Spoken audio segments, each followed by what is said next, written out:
मैं आपका धन्यवाद करता हूं सभापति महोदय, और मेरी पार्टी का धन्यवाद करता हूं कि मुझे इस बिल पर बोलने का मौका दिया और मैं इसके समर्थन के लिए यहां पे खड़ा हूं।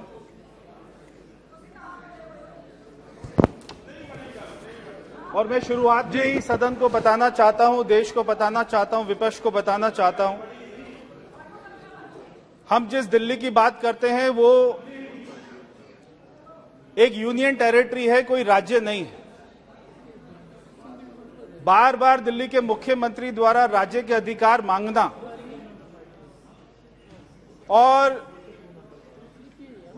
ये सारा विपक्ष आज जो गठबंधन बनाकर उनको समर्थन कर रहा है, ये अपने आप में बहुत ही विचित्र की बात है। ना जाने कैसे कैसे अपशब्द बोलकर दिल्ली के मुख्यमंत्री ने, जो यहां पर कांग्रेस के लोग बैठे हैं, डीएमके के लोग बैठे हैं, जितने भी पार्टी आज उनको समर्थन कर रही है, कि आज वो सारी बातें सोचकर भी बहुत ही अपमान सी स्थिति हो जाती है कि कैसी बातें गठबंधन को बोला। और आज ये सारे नेता उनके साथ में बैठकर मिलकर उनको सपोर्ट करते हैं। मैं अपनी बात को 2 लाइन से शुरू करूंगा कि जिनका विरोध करने राजनीति में उतरे, आज करने को गठबंधन उनके यहां पर प्राइवेट जेट से उतरे।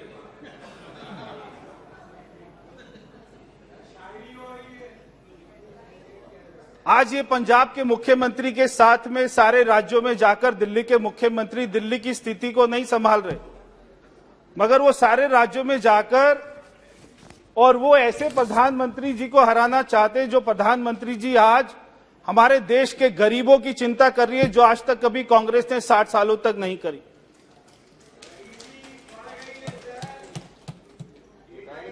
मैं बताना चाहता हूं कि दिल्ली, हम जिसको भारत का दिल कहते हैं, वो देश की राजधानी है और विश्व में जितने बड़े बड़े देश हैं, वहां की जो राजधानी होती है उसका संचालन का अधिकार वहां की केंद्र सरकार के पास होता है। हमारी दिल्ली में ये संसद भवन भी है, तो हमारी दिल्ली में सारी नेशनल एजेंसीज के हेडक्वार्टर भी हैं। हमारी राजधानी दिल्ली में सुप्रीम कोर्ट है, तो हमारी राजधानी दिल्ली में सारे विदेश के एम्बेसीज भी हैं।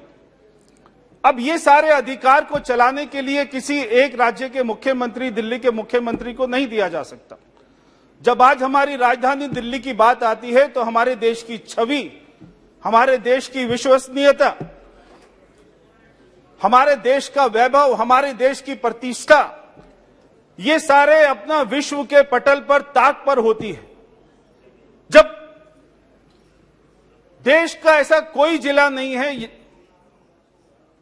जहां के लोग दिल्ली में नहीं रहते हैं, तो आज हम दिल्ली को मिनी इंडिया भी कहते हैं। इसमें कोई गलत बात नहीं।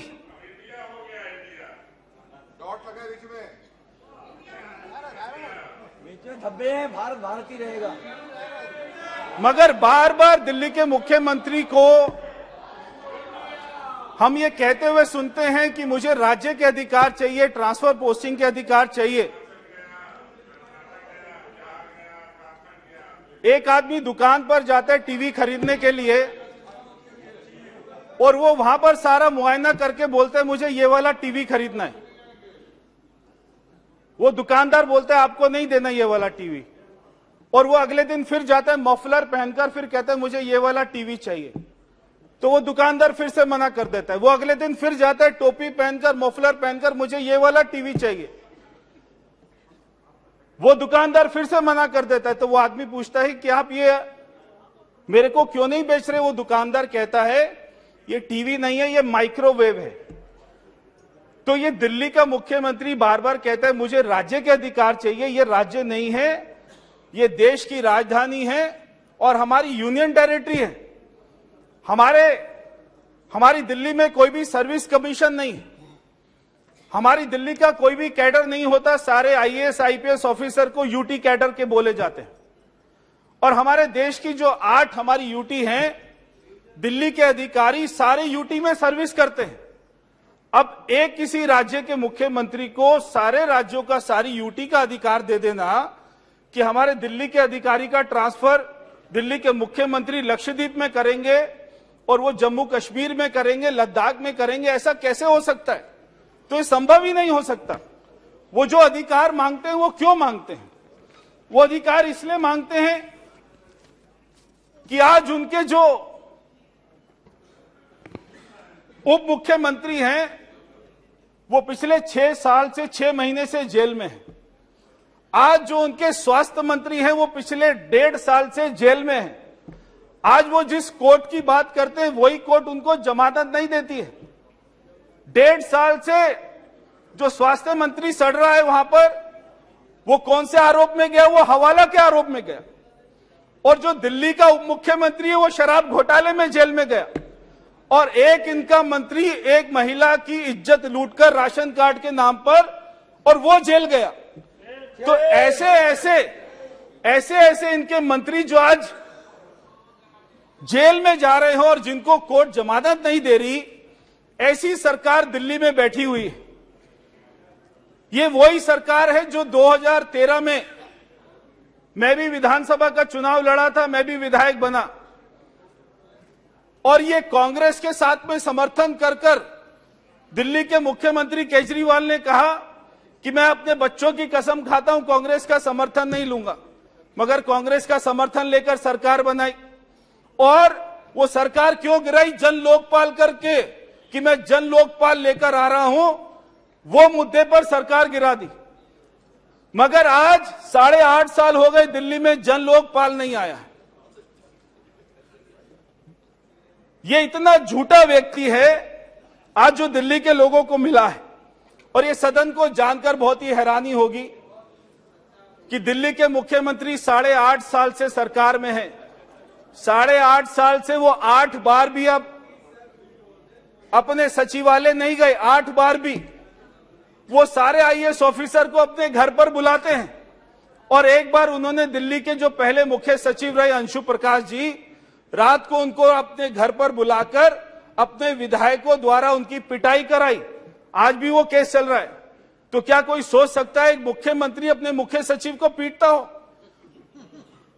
एक मुख्यमंत्री आईएएस ऑफिसर को बुला के उनकी बेइज्जती करता हो और वहां पर उनको गालियां देता हो, और फिर ये बात करते हैं कि आईएएस ऑफिसर की ट्रांसफर पोस्टिंग का अधिकार हमें मिलना चाहिए। जब दिल्ली में कोविड आया तो ये वही मुख्यमंत्री है दिल्ली के जिन्होंने हमको संभालने की बजाय, गरीब लोगों को संभालने की बजाय, यूपी बिहार के लोगों को संभालने की बजाय लाखों लोगों को बॉर्डर पर भेज दिया मरने के लिए कि आप अपने अपने राज्य चले जाइए।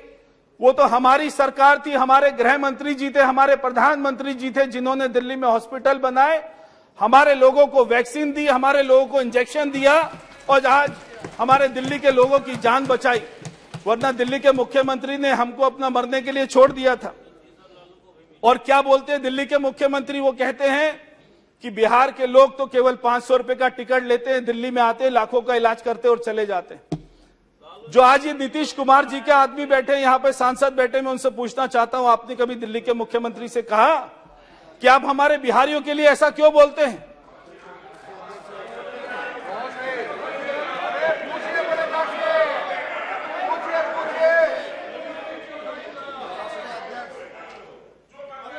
और दिल्ली के मुख्यमंत्री क्या कहते हैं?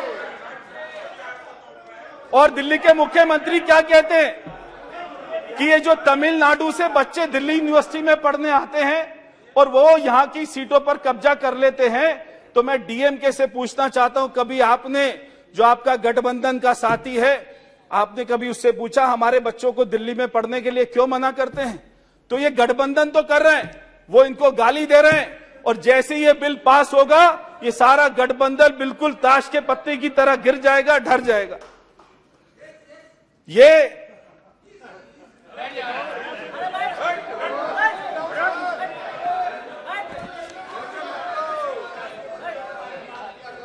एक बार दिल्ली के मुख्यमंत्री कहते हैं हमारे दिल्ली पुलिस के सिपाही, हमारे दिल्ली पुलिस के अधिकारी जो उनकी सुरक्षा भी करते हैं, उनके मंत्रियों की भी सुरक्षा करते हैं, दिल्ली का मुख्यमंत्री कहते हैं कि दिल्ली पुलिस के ठुल्ले, अगर ऐसा कोई शब्द का प्रयोग करेगा तो क्या कोई आईपीएस ऑफिसर उसके अंदर में काम कर सकता है? क्या हम उसको अधिकार दे सकते हैं दिल्ली पुलिस को संभालने के लिए? ये हमारे दिल्ली में सबसे पहले विधानसभा का चुनाव हुआ 1993 में, और उसके बाद से जब तक केजरीवाल जी मुख्यमंत्री नहीं बने तब तक कभी किसी सरकार ने शिकायत नहीं करी।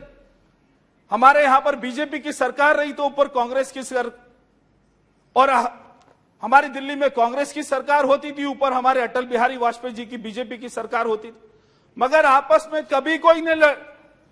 ये पहली बार 2014 के बाद हुआ कि दिल्ली के मुख्यमंत्री जो अपने झूठे वायदे करके पूरे नहीं कर पाए, वो अपनी विफलता के कारण में एलजी को दोष देते हैं, प्रधानमंत्री को दोष देते हैं, और उन्होंने आज तक कोई काम नहीं किया। उन्होंने कहा था मैं 500 स्कूल बनाऊंगा, एक भी स्कूल नहीं बनाया, और वो कहते थे 50 कॉलेज बनाऊंगा, एक भी कॉलेज नहीं बनाया, और उन्होंने कहा था 20 हॉस्पिटल बनाऊंगा, एक भी हॉस्पिटल नहीं बनाया। तो जब भी चुनाव आता है तो बड़ा बड़ा वो वायदा करते हैं मैं अपना बिजली दे दूंगा, पानी दे दूंगा, तब कोई उनको ऑफिसर नहीं रोकता, तब हमारे उपराज्यपाल उनको नहीं रोकते, मगर जब वो काम नहीं कर पाते तब वो उपराज्यपाल का प्रधानमंत्री जी का बहाना लेते हैं। तो आज तो ये हालत हो गई है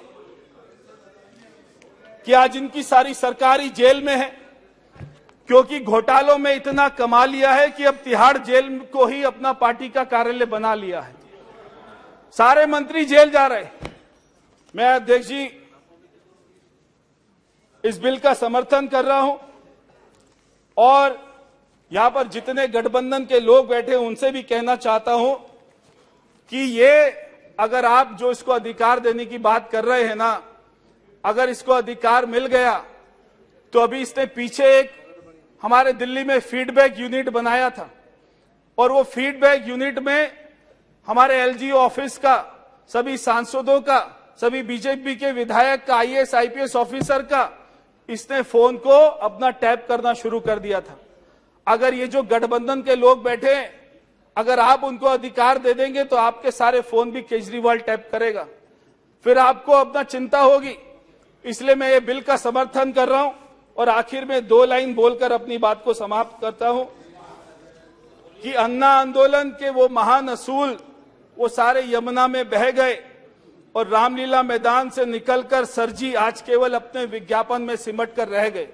ये केवल विज्ञापन की सरकार है। 13,000 करोड़ रुपए के विज्ञापन से ये सरकार चल रही है, और कोई कारण नहीं है। इसलिए मैं सभी सदन का मैं हाथ जोड़कर कहूंगा कि इस बिल का समर्थन करें। धन्यवाद। बहुत बहुत धन्यवाद।